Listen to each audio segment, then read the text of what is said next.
Hey, thanks for tuning in. The world keeps spinning. Obviously, we can be totally forgiven for the last, 15, 16 months or more of thinking that everything has stopped. And indeed, we're looking forward to things starting up again as we think about it, that we're able to travel, that we're able to go to the cinema, that we're able to meet people that we haven't been able to meet, able to hug people we haven't been able to hug. But the world has been spinning. Things apart from the pandemic have been happening, and I just thought we would take this opportunity to share with you some of the stories of mission that have been happening. And some of these stories of mission come out of positive things, positive happenings in the world, and some out of really awful, desperate things, and yet God's church has responded.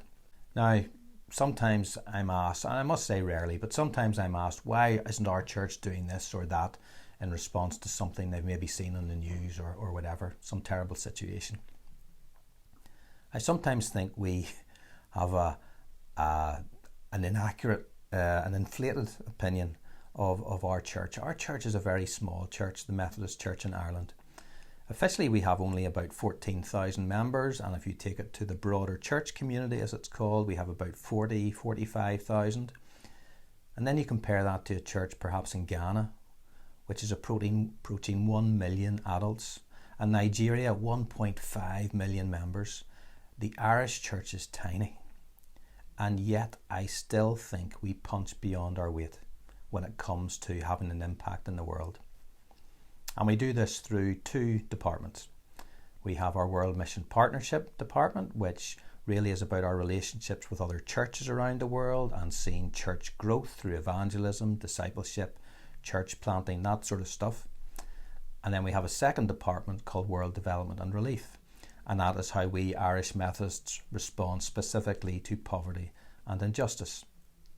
And we work with partners, Indigenous partners, who tackle things like access to water, rights, agriculture, food security, disability, education.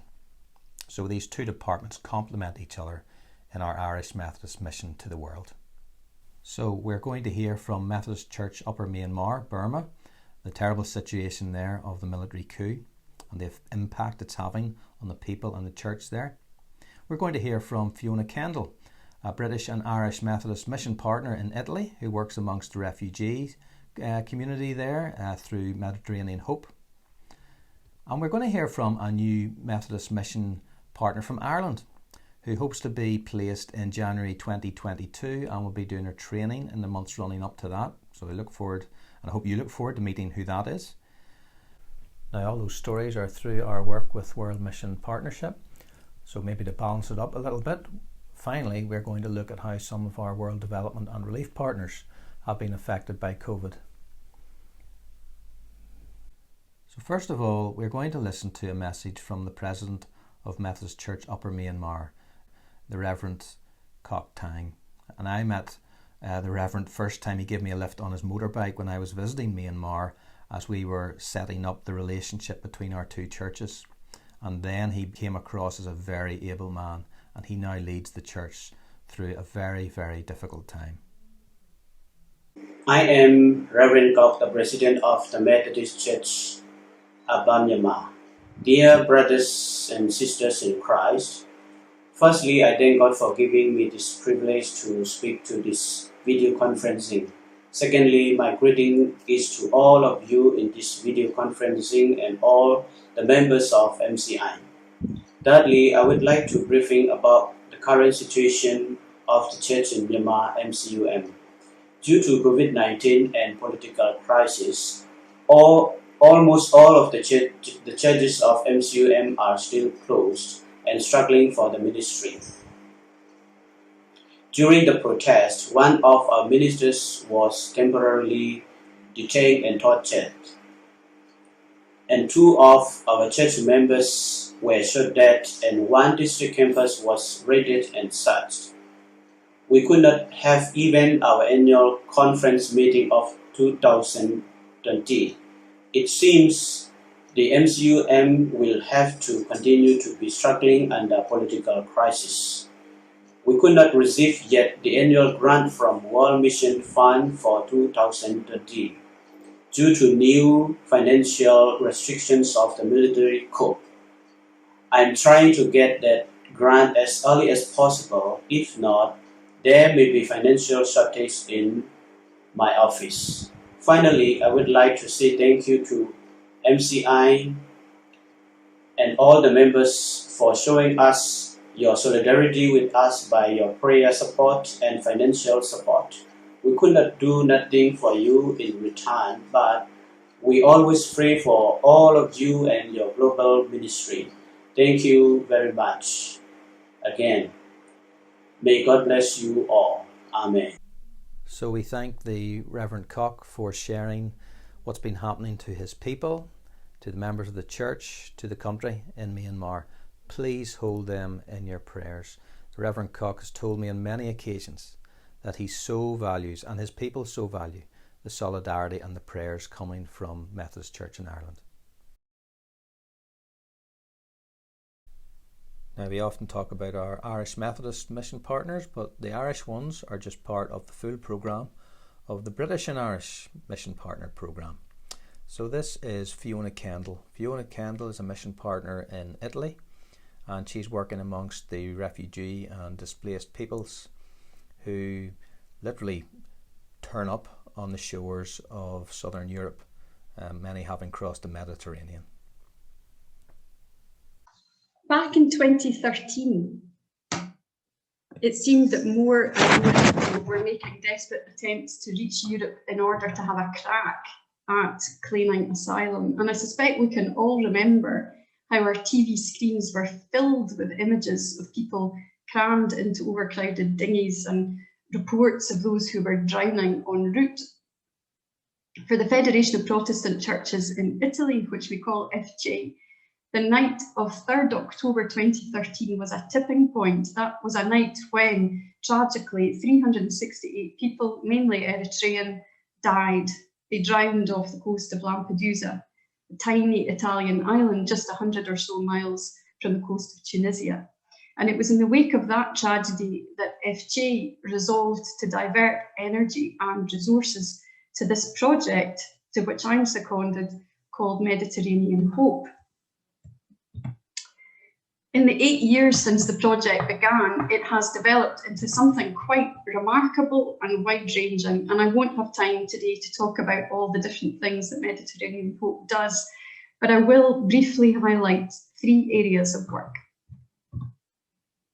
It all began on Lampedusa, that tiny island, just 2 people sent to work with the beleaguered local community to welcome people, those who against the odds were arriving in those unfit vessels from North Africa. And today the team still welcomes, still gathers data, and crucially still records the stories of the people who arrive. And this image drawn by my colleague Francesco Piovicchi when he was working on Lampedusa doesn't just depict the island and the graveyard of boats at the bottom of the sea. The colour that drains out of the picture onto the ocean floor represents the loss of identity suffered by those who cross, as they become for many just statistics. And part of the work that Mediterranean Hope does is to recover people's identities through the collection and sharing of the stories of the people who make it and those who don't. What happens to people when they land? Well, they're all taken to the detention centre, that's the hotspot. They're all fingerprinted, and now they all spend at least 2 weeks on a quarantine ship moored off the island. Some are then immediately sent back, and many are dispersed to reception centres throughout Italy where they make a formal claim for asylum. And depending on where they end up, depending on which reception centre they're in, there are varying levels of support. But know this, 80% of asylum claims in Italy are rejected at first instance. This young man, and we'll call him George, is one of those people. He fled the Gambia in his early 20s, fearing for his life after posting comments on social media about the leader of a faith different to his own, and the death threats that he received left him in no doubt about the danger that he was in. But his troubles were only just beginning, because he then had to cross several countries and about 2,500 miles to Libya, where he hoped to take a boat to Europe and to safety. He was captured, he was detained, and he was abused whilst he was in detention, along with his fellow detainees. His meals were drugged to reduce his defences, and he was made to drink salt water. He was able to leave detention only because one of the guards in the detention centre decided he would have George for himself. And over the next 6 weeks, he was then systematically exploited by this man and his wife. He found the strength to flee to the coast and take one of those boats. And after 11 terrifying hours at sea, he and his passengers were rescued by a German NGO and disembarked on Lampedusa. Despite the horrors, he describes himself as one of the lucky ones. I first met him in Piedmont in the north of Italy, where he was sent from Lampedusa, and there he was put in touch with the diaconal arm of the Waldensian Church, one of FJ's member denominations. And its reception programme provided him with accommodation, with language training and support to make his claim for asylum. And he has worked like a Trojan to integrate into Italian society, first by adding Italian to the other 6 languages that he already speaks, and then by volunteering in a care home whilst undertaking study and training for work. And he's now a fully qualified OSS, an auxiliary nurse, working full-time in a home for people with psychiatric difficulties. But although he has a job, he has a flat of his own, he has good friends here, his asylum claim, 5 years on, still hasn't been determined. Like 91% of the people from the Gambia who seek asylum in Italy, his claim was rejected at first instance, and the appeal has been set for the end of September. Despite everything, he is hopeful and actually pretty bullish. I spoke to him last week and he said to me, if Italy doesn't want me at this point, I'm ready to move on. What else can I do? This lottery faced by asylum seekers and the horror of people dying at sea convinced those who coordinate Mediterranean Hope that whilst responding to emergency situations is important, it is better still to find ways to avert them. The lucrative business of people smuggling survives in part because there aren't other options available for people. So Mediterranean Hope asked itself if we couldn't find a way to address this, if we couldn't find a way to open a pathway which would enable people to come legally and safely to Italy, and once here be properly supported to settle and integrate into Italian society. And that is how humanitarian corridors were born, a concept and a project developed by FJ along with the Sant'Egidio community from the Catholic Church. The third partner is the Waldensian Church, which provides significant funding through the 8 per mille tax scheme. And the fourth partner, importantly, is the Italian government, which grants the visas for the scheme, 1,000 visas every 2 years. And this mechanism brings people safely and legally to Italy from refugee camps in Lebanon, most of them Syrian, some of them Palestinian, some of them from other places. All of them have been assessed as being in need of international protection prior to departure. They're all vulnerable asylum seekers, and almost all of them will ultimately acquire refugee status. They include unaccompanied minors, single people, and indeed entire families, sometimes 2 or 3 generations at a time.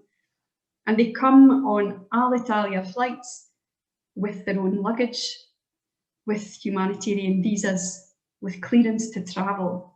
And before leaving, they're carefully prepared by our team in Beirut and by trained professionals, both practically and psychologically, for what lies ahead. On arrival, they're supported by FJ or by the Sant'Egidio community for around 18 months or longer if needed, long enough to be on their way to settling into Italian society. And if time permits later, I can tell you stories about some of them. The point is their experience is radically different from that of the people who take a chance with boats crossing the Mediterranean. And for me, it's clear that safe and legal pathways are the way forward. Just calling asylum seekers illegal or externalising borders by sending asylum seekers to other territories to be processed, as I hear is currently on the agenda, doesn't address the bold fact that displacement is not about to stop anytime soon.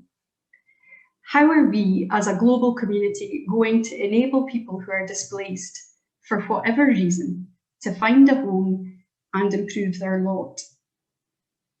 Award-winning schemes like this programme are rightly applauded, but regrettably, 1,000 visas from the Italian government every 2 years is not going to solve the situation of the thousands who are in need. And even if FJ is successful in realising its ambition to expand the programme out of Africa and into Europe, it won't resolve the situation of those who frankly don't have a hope of ever succeeding in an asylum claim and are displaced for reasons not covered by the 1951 Convention.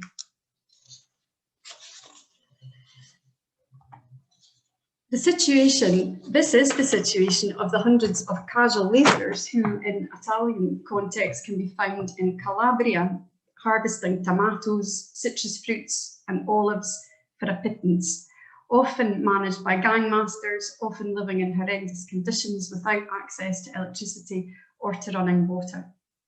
And it can be tempting to describe these people as economic migrants, but I'd like you to consider the possibility that the majority have been forcibly displaced. And I'll just take a moment to say something about the work that Mediterranean Hope is doing in that sphere, to this group who, for very obvious reasons, are often undocumented.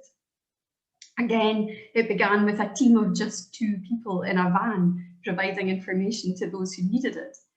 But again, now, the work it does in that region is many layered. And along with other NGOs such as Doctors for Human Rights, Mediterranean Hope is working to improve the lot of casual labourers, both in terms of their living conditions, but also in terms of their rights. And a bigger piece of work is being done to tackle exploitation directly. Our team is working in cooperation with a local cooperative, SOS Rosarno, to construct an ethical supply chain and market for high quality products that are being harvested. Local producers are being encouraged to sign up, and once they do, they abide by a code of ethics in relation to employee pay and working conditions. They benefit from being able to market their products to buyers at home and abroad who want to sustain a fair trade initiative.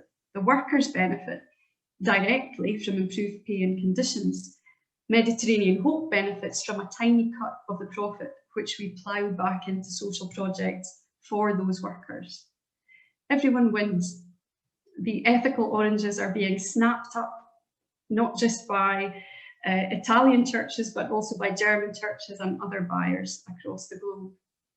And as well as benefiting everyone directly involved, it is helping us to raise awareness of this issue of exploitation, an issue which is not confined to Italy, but exists across the world.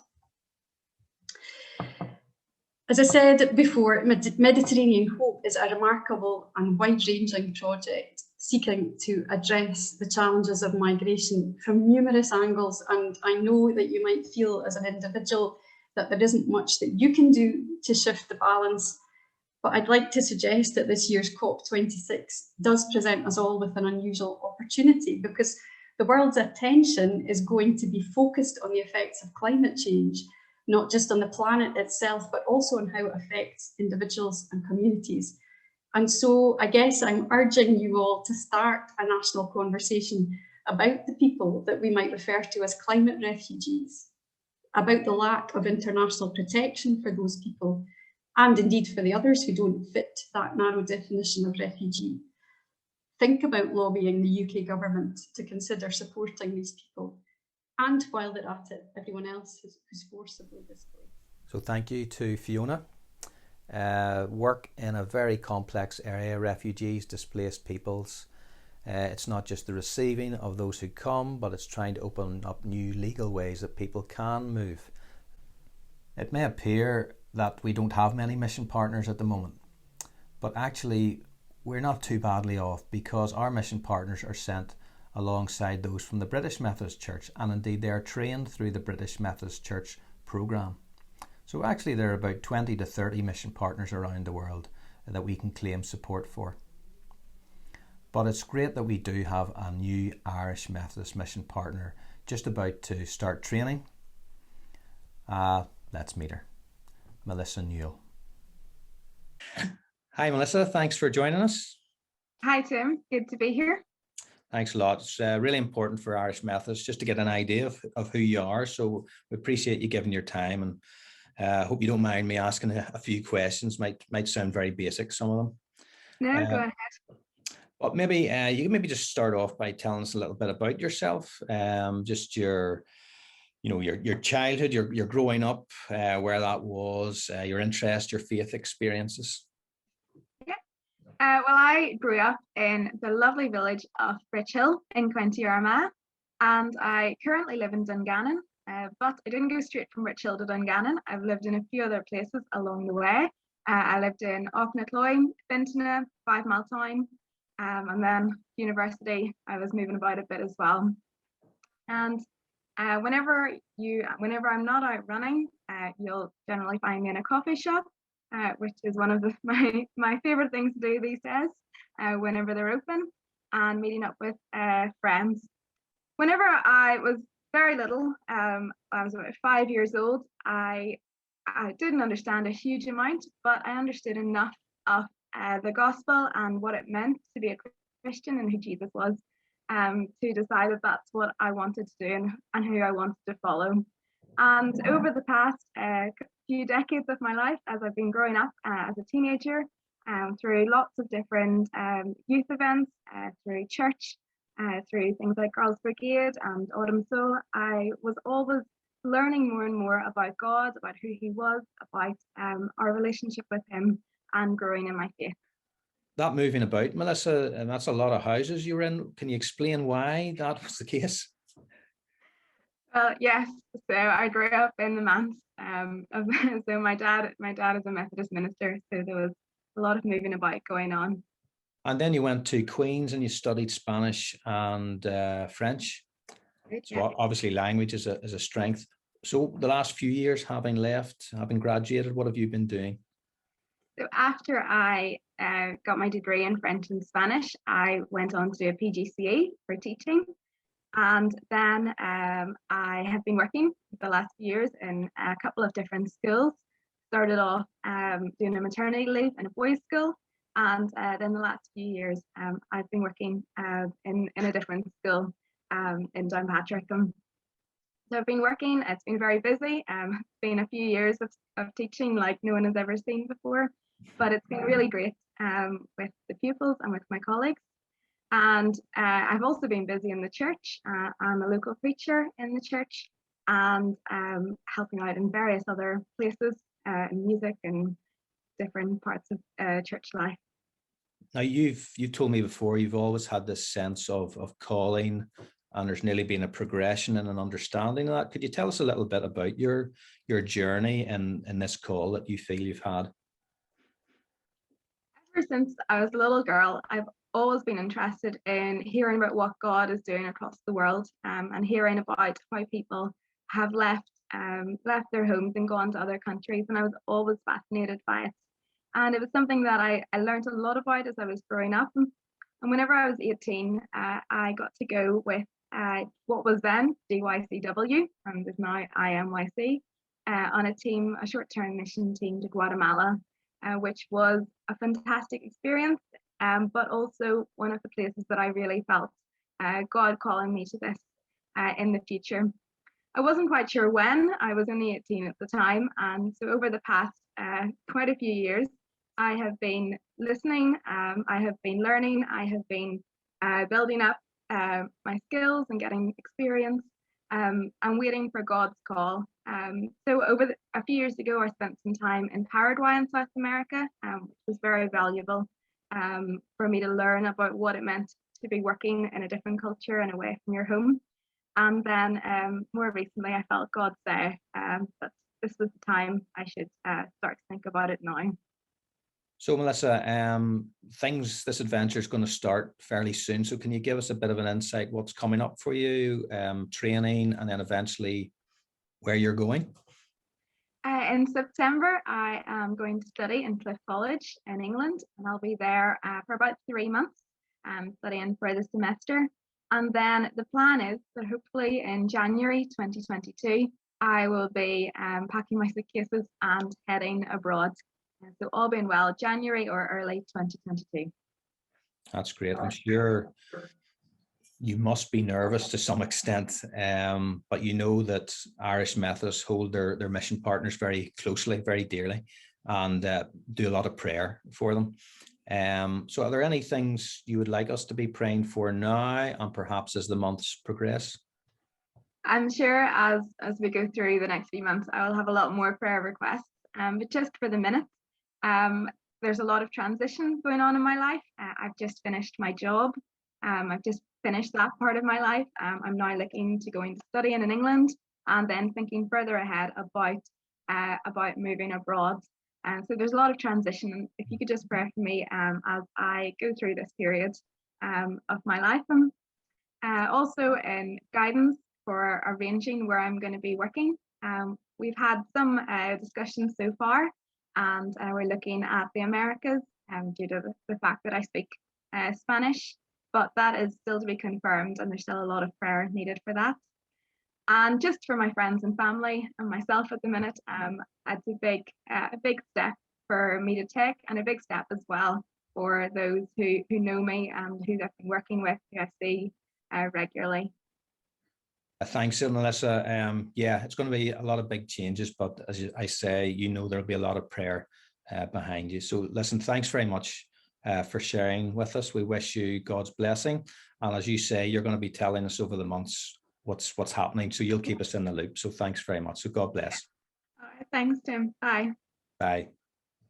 So thanks to Melissa there. Quite a daunting future the next few years. We pray for her and indeed her family, who must worry about where she will end up and what she will be doing. But she knows that there'll be much prayer from within Irish Methodism for her.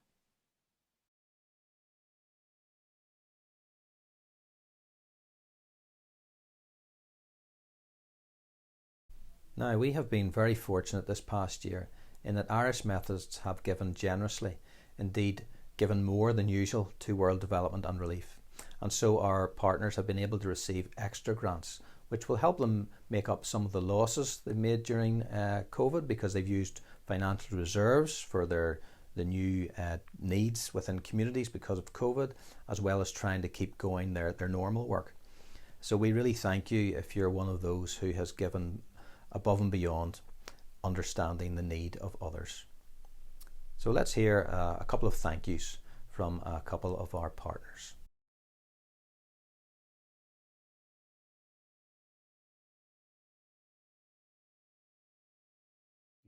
Namaste everyone. On behalf of Kopila Nepal and its beneficiaries, I would like to give our sincere thanks to WDRC team and its supporters. Due to COVID-19 pandemic, we had to go beyond our regular activities. Most of our beneficiaries are from very poor background and they are engaged in informal activities, so that due to COVID-19 they lose their regular earning and forced to hunger, and because of that they cannot afford for their protective materials, and Kopila Nepal had to help them to support for relief materials, protective materials and psychosocial support to the people in need and health worker. Thank you for your support. Living with COVID-19 was extremely difficult for everyone. Children, families, women, men, and in different communities. However, working with remote areas, vulnerable communities, such as disabled children and politically traumatized children, ex-detainee children. It was extremely difficult to abandon our beneficiaries and not be able to reach out to them. So we have created an online counseling technique that would be able to do remote counseling, whether individual or group counseling, and be able to reach out to children who really deserve to be healed. The partnership, the friendship, the support we have received from WDR during the pandemic and beyond made it possible for us to reach to the beneficiaries who really need our services the most. Thank you so much for your partnership. Thank you so much for your friendship and for the support you provide to the most vulnerable children in Palestine. We'd really like to encourage you. Your partners with World Development achieve so much. We have estimated that our partners combined, there are 12 of them, reach and serve about 420,000 people. So if you are praying for and giving, then that is the impact that you're having. So thank you. But to believe that all normal work had stopped is far from the truth. We just don't work with people who take things lying down. So they've pushed through, they've worked hard, they've overcome hurdles, and the work continues. And here is just one short story of what is happening.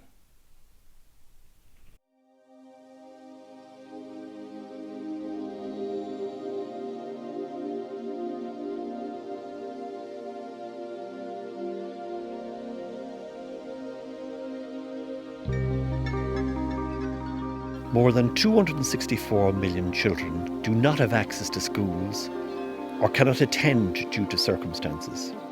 A large portion of these children live in Africa.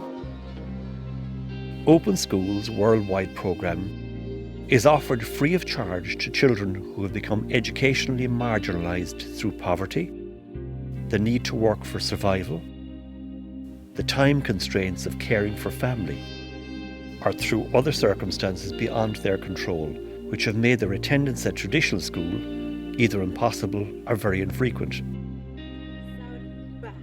This is the story of the Open Schools Worldwide project at Mwaiplaas, near Johannesburg in South Africa, where the hope for their young people comes with education. The conditions that these children live on is just dreadful. They're probably living in a one-room shack, large family possibly, packed in there certain times of the year. The smell from the dumps is horrendous. During heavy rain times, the mud and the dirt is just dreadful. Many of these children think they're nobodies. They have a very low self-opinion. They feel they're worthless. They don't feel they can learn. And one of the things we try and do is to give them a sense of value, that they're not just a scavenger, but that they have a name, that they're a real person, that we're a Christian organisation, so we believe they're loved by God. So they're important, they're a created being. And all our volunteers try to show their love for the children and try to show them that they're valuable. Many people living at Mwaiplaas, the day begins at 2:30 in the morning. They walk a 10 to 15 kilometre radius to collect plastic bottles, paper and cardboard and bring it to a centre close to the school. Collecting these recyclables is the meagre way they have to sustain themselves and their families. Open Schools Worldwide seeks to help disadvantaged children break out of the vicious cycle of poverty that they find themselves trapped in by providing them with a basic education. The traditional school model is not suitable for every child.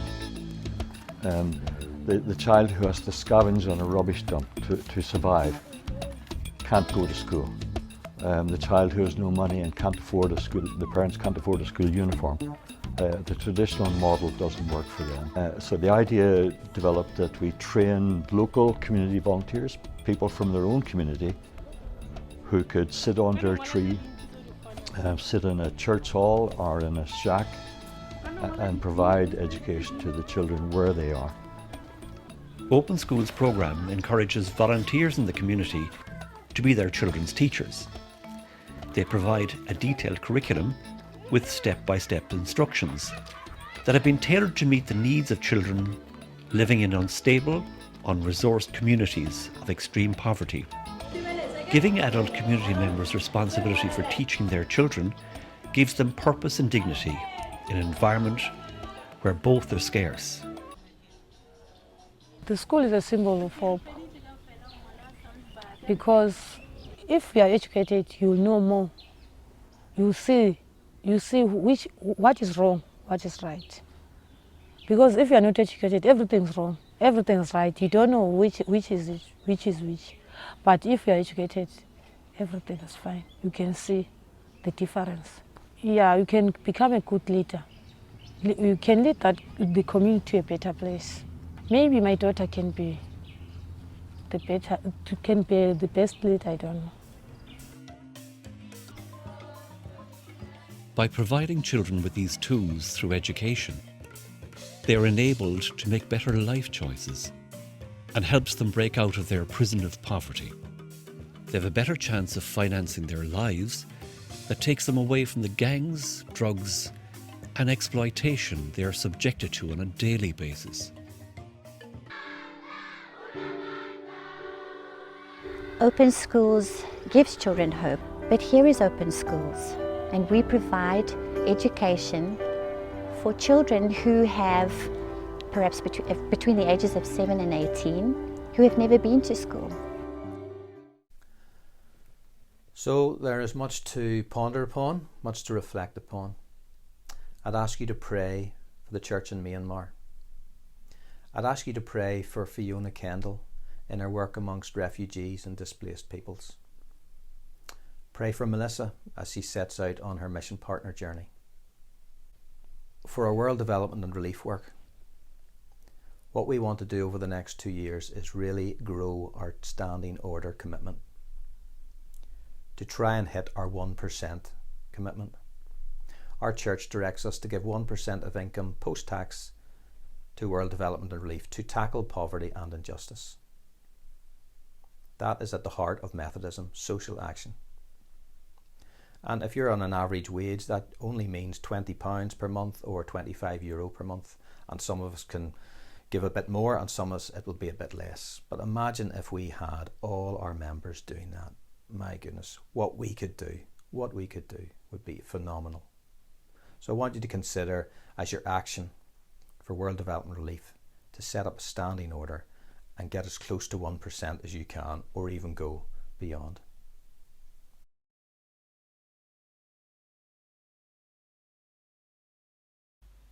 So the world does keep spinning. It has been spinning. And God's call upon us to do mission throughout the world continues.